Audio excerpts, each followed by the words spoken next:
충만하신 하나님 아버지, 지난 한 주간도 우리 세검정교회 성도들을 주님의 품 안에 지켜주시고 안위하여 주시다가 오늘 이렇게 다시 건강한 모습으로 주님의 전으로 찾아 나올 수 있도록 인도하여 주시니 참으로 감사드립니다. 오늘도 주님의 부르심에 순종하여 이렇게 예배의 자리를 지키는 저희들의 모습을 어여삐 보아주시사 저희가 드리는 예배의 향기를 기쁘게 받아주옵시고 저희들에게는 세상에서 얻을 수 없는 하늘의 신령한 복락과 평강을 풍성히 맛보게 하여 주시옵소서. 삶에 지치고 힘들어 아직도 가야 할 길이 먼데 벌써부터 발걸음이 비틀거리는 이들이 있다면 능력의 오른팔로 붙잡아 주시고 힘을 더하여 주옵소서. 세상을 살아가는 동안 마음에 상처 입어 괴로운 마음으로 찾아 나온 이들이 있다면 주님의 품에 안아주시고 보듬어 주시고 위로하여 주옵소서.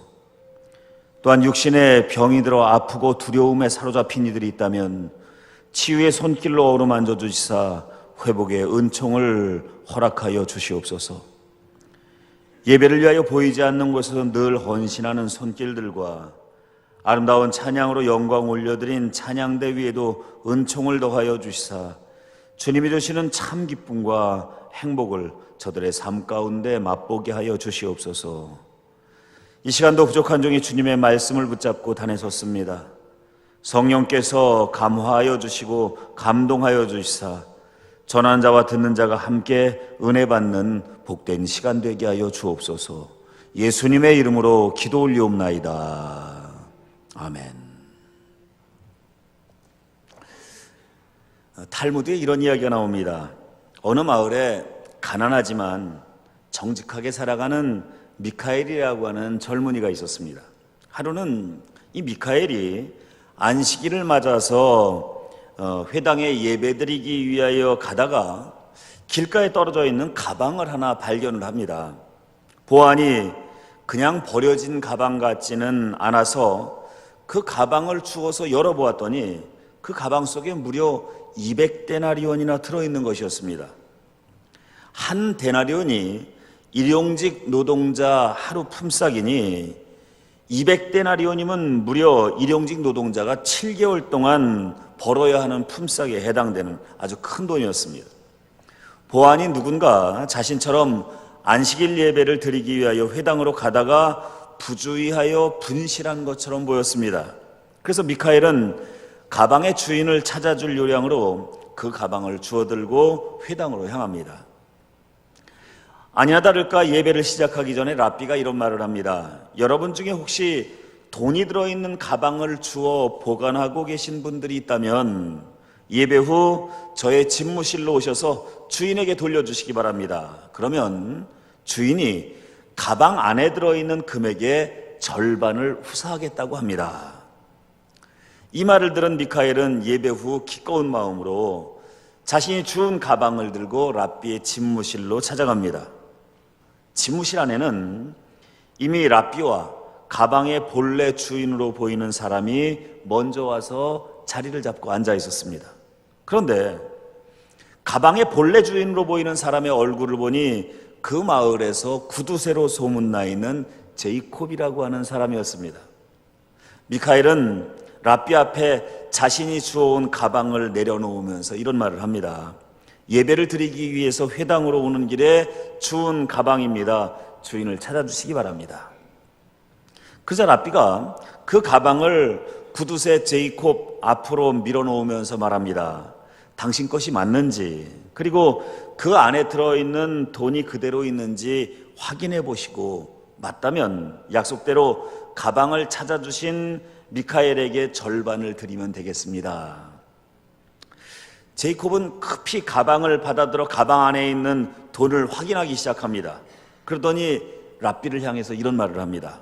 랍비요, 이 가방이 내 가방은 맞지만 가방 안에 들어있는 금액의 절반을 후사하겠다고 하는 약속은 지킬 수 없습니다. 랍비가 의아한 표정으로 묻습니다. 이유가 뭡니까? 그러자 제이콥이 이렇게 말합니다. 가방 안에 들어있는 돈의 금액이 틀립니다. 제 가방 안에는 본래 400데나리온이 들어있었는데 지금 이 안에는 200데나리온밖에 없습니다. 그러니 저 사람이 이미 내 가방 안에서 200데나리온을 가져가 버린 것이 틀림없습니다. 그러니 저로서는 가방 안에 있는 금액의 절반을 나누어 줄 의무가 없습니다. 막상 돈가방을 찾고 보니 이제는 돈이 아까워서 거짓말을 하고 있는 겁니다. 그러니 미카엘은 가방을 찾아주고도 자칫 도둑으로 몰리게 된 겁니다. 이에 미카엘은 랍비에게 이런 말을 합니다. 랍비요, 나는 결코 가방 안에 있는 돈을 한 푼도 꺼내 갖지 않았습니다. 가방 안에는 처음부터 200데나리온밖에는 들어있지를 않았습니다. 아마도 제이콥이 보상금을 주지 않기 위하여 거짓말을 하고 있는 것이 틀림없습니다. 물론 랍비 역시 지금 구두쇠 제이콥이 거짓말을 하고 있다고 하는 사실을 짐작하고 있지만 그것을 증명할 방법을 찾지 못하여서 하는 수 없이 이 사안을 마을 공회에 넘겨서 판결을 받기로 합니다. 그 마을 공회에는 지혜롭다고 소문난 수석 랍비가 있었는데 그는 이 사안에 대하여 설명을 듣고는 먼저 구두쇠 제이콥에게 이런 질문을 합니다. 제이콥이요, 당신이 잃어버린 가방 안에 얼마가 들어있었습니까? 그러니 제이콥이 고집스러운 표정으로 대답합니다. 예, 400데나리온이 들어있었습니다. 수석 랍비는 이번에는 미카엘을 바라보면서 묻습니다. 미카엘이요, 당신이 주운 가방 안에는 얼마가 들어있었습니까? 그러자 미카엘이 대답을 합니다. 예, 제가 주운 가방 안에는 200데나리온밖에 들어있질 않았습니다. 수석 랍비는 두 사람의 말에 잠시 무언가를 깊이 생각하더니 제이콥과 미카엘을 번갈아 바라보면서 이렇게 말합니다. 제이콥이요, 나는 당신이 400데나리온 들어있는 가방을 잃어버렸다고 하는 말을 믿습니다. 그리고 미카엘이요, 나는 당신이 200데나리온 들어있는 가방을 주었다는 말도 믿습니다. 여러분, 둘 중 한 사람의 진술이 거짓말이어야 판결을 할 수 있는 것 아닙니까? 그런데 둘 다 참말이라고 믿어준다면 이 사건은 미궁으로 빠져버리는 겁니다. 그곳에 모여있던 공회원들은 평소 지혜롭기로 소문난 수석 랍비가 왜 이런 판결을 내리는지 궁금하여서 수석 랍비의 다음 말에 귀를 기울입니다. 이때 수석 랍비는 공회에 모여있는 사람들을 돌아보면서 이런 판결을 내립니다. 제이콥은 400데나리온이 들어있는 가방을 잃어버렸는데 미카엘이 주운 가방에는 200데나리온밖에 들어있지 않으니 이 가방은 제이콥의 것이 아닙니다.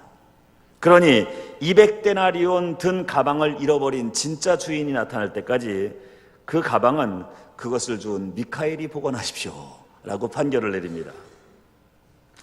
제이콥이 너그러운 마음으로 선하게 마음을 썼다면 좋았을 것을 거짓말로 미카엘에게 누명을 씌우고 자신은 조금도 손해를 보지 않으려 하다가 결국 더 큰 손해를 보고 만 것입니다.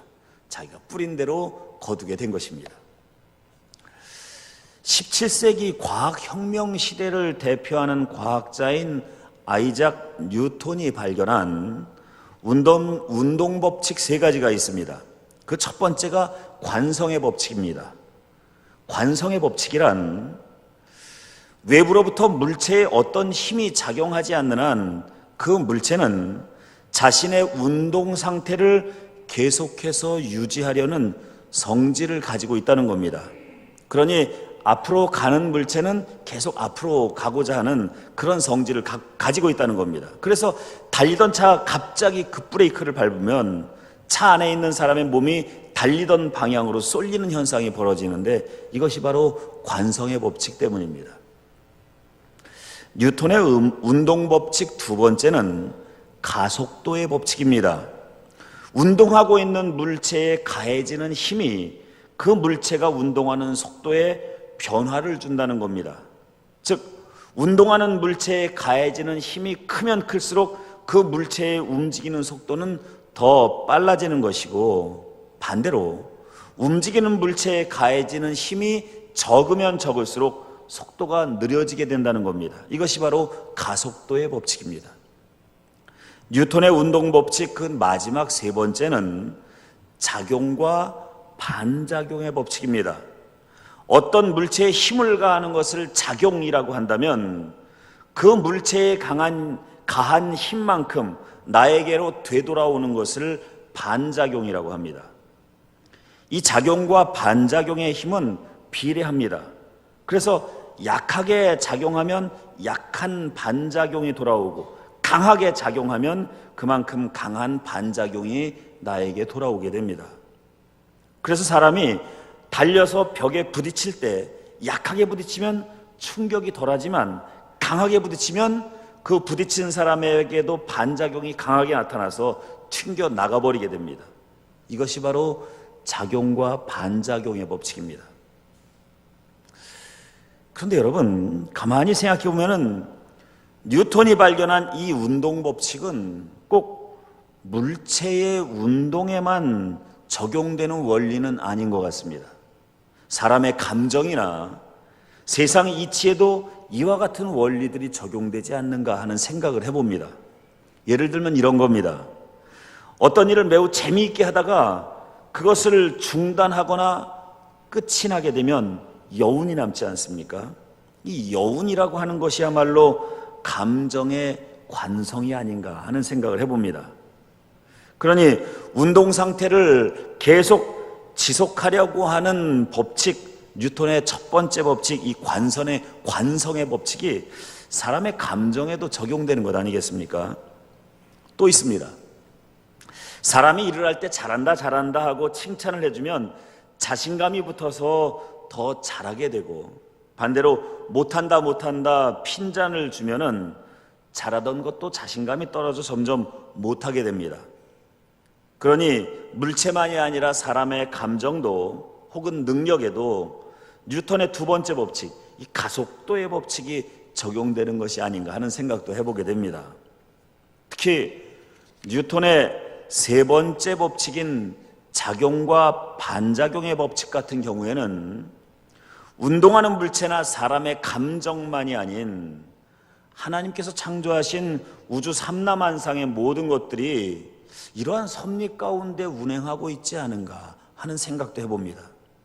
왜냐하면 작용이 적으면 반작용도 적고 작용이 크면 반작용도 크다는 이 법칙은 적게 뿌리면 적게 거두고 많이 뿌리면 많이 거두게 되는 이치뿐만 아니라 적게 노력하면 적은 만큼, 많이 노력하면 노력한 만큼의 결과를 얻게 되는 이러한 이치까지 이 모두를 설명하는 조건이 되기 때문입니다.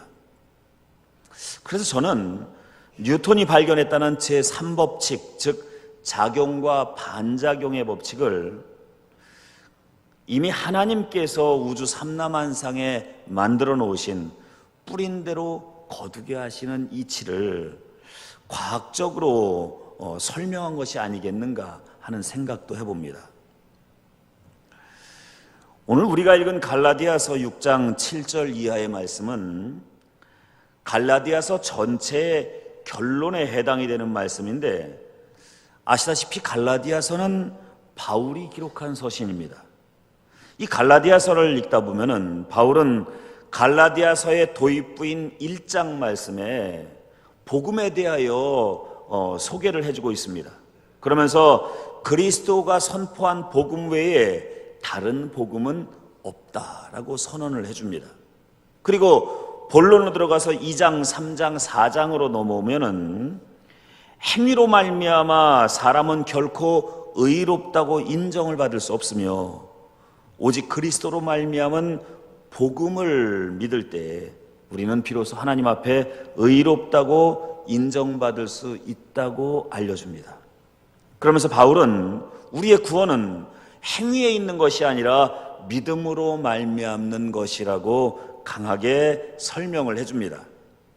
그런데 여러분, 본론의 마지막 부분인 갈라디아서 5장으로 넘어가면은 구원은 믿음으로 말미암는 것이 분명하지만 그럼에도 불구하고 진실한 믿음은 성령의 인도하심에 순종하는 행위가 동반되어야 함을 또한 알려주고 있습니다.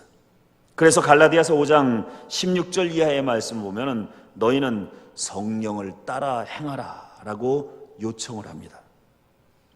다시 말해서 구원은 행함으로 말미암는 것이 아니라 믿음으로 말미암는 것일지라도 믿음만 있으면 되고 행함은 따르지 않아도 되는 것이 아니라 정말 그리스도를 믿는 진실한 믿음이 있다면 성령의 인도하심을 따라 행하는 모습이 우리에게 나타나게 될 것이라는 말씀입니다. 그래서 5장 21절 말씀의 마지막 부분을 보면은 성령의 인도하심을 따라 행하지 않고 육신의 소욕을 따르면 하나님 나라를 유업으로 받지 못한다는 경고의 말씀도 등장합니다. 즉 행위로 말미암아 구원 얻는 것이 아니라 믿음으로 말미암아 구원에 이르는 것이 분명하지만 진정한 믿음은 성령의 인도하심을 따라 행하는 모습으로 그 믿음이 증거된다는 말씀입니다. 그러면서 오늘 우리가 읽은 본문 말씀이 기록되어 있는 부분으로 넘어오면은 성령의 인도하심을 따라 선을 행하고 착한 일을 행하는 것이 참 신앙인의 모습이고, 그렇게 성령의 인도하심을 따라 행할 때 우리는 영생을 얻게 된다고 알려줍니다. 바울에 대해서 잘 모르시는 분은 바울의 신앙사상에 대하여 설명하기를 바울은 믿음을 강조하고 행함은 무익한 것으로 보았다고 설명하시는 분들도 계신데, 여러분 그렇지 않습니다. 바울의 서신을 읽어보면은 서신의 초반에는 늘 행위가 아닌 믿음을 강조하다가 서신을 읽어나가며 그 뒤로 갈수록 믿음은 곧 행함을 동반한다고 하는 사실을 가르쳐주는 말씀들이 등장을 합니다. 그래서 갈라디아서와 함께 바울의 3대 복음이라고 3대 복음 서신으로 일컬어지는 로마서와 고린도 전서를 살펴봐도 로마서 12장 14절 말씀에 선을 행하여야 하고 서로 화목해야 하고 악에게 지지 말고 선으로 악을 이겨라 라는 말씀이 등장합니다. 그리고 고린도전서 13장에도 역시 사랑이 없으면 아무것도 아니고 사랑의 행위가 따르지 않으면 그야말로 울리는 꽹과리와 같을 뿐이라고 알려주는 말씀들이 등장합니다. 여러분 그렇습니다.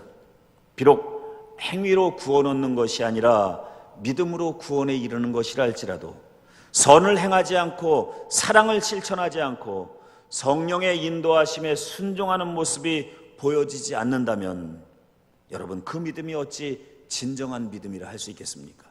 믿음이 있다면 그 믿음에 합당한 삶이 그의 모습을 통하여 드러나야 하지 않겠습니까?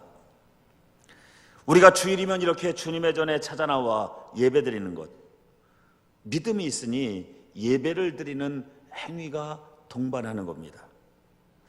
하나님께 기도드리는 것, 그리고 찬양을 올려드리는 것, 믿지 않는데 어떻게 기도를 드리고 찬양을 올려드릴 수가 있겠습니까? 믿음이 있으니 기도를 드리고 찬양도 올려드리는 것 아니겠습니까? 우린 예배 때마다 주님 앞에 감사하는 마음으로 예물을 바칩니다. 믿음이 없는 사람들은 우리가 하나님 앞에 예물을 바치면 하나님이 우리에게 오히려 고맙다고 해야지 어찌 예물을 바치면서 고맙다고 하느냐라고 말하는 사람들도 가끔 있습니다만, 믿음이 있는 자들은 예물을 드릴 때 감사와 감격하는 마음을 함께 담아 바칩니다. 믿음이 없는 자와 믿음 있는 자의 차이가 아니겠습니까? 세상에 나가 그리스도인의 양심을 따라 살아가는 것, 소금과 빛의 사명을 감당하며 살아가는 것, 이 모두가 주님을 향한 우리의 믿음이 있기 때문입니다. 오늘 말씀에서 바울은 믿는 자의 행함이 왜 중요한지에 대한 명확한 가르침을 주고 있는데, 그것이 다름 아닌 무엇으로 심든지 그대로 거두리라 라는 말씀입니다. 여러분, 명심보감 천명편을 봐도 오이를 심으면 오이를 거두고 콩을 심으면 콩을 거둔다. 하늘의 그물이 엉성한 것 같아 보이지만 실은 아무리 작은 것이라 할지라도 결코 빠져나가지 못하리라 라는 글이 실려 있습니다. 옛 성현의 가르침이나 성경의 가르침이 일치하는 것을 보니 사람의 삶 속에는 분명히 뿌린 대로 거두는 작용과 반작용의 원리가 적용되고 있는 것이 분명합니다. 그래서 바울은 오늘의 말씀을 통하여 우리에게 이르기를 육신에 썩어질 것을 위하여 심는 자는 육체로부터 썩어질 것을 거두고 성령을 위하여 심는 자는 성령으로부터 영생을 거두리라 라고 알려주고 있는 겁니다.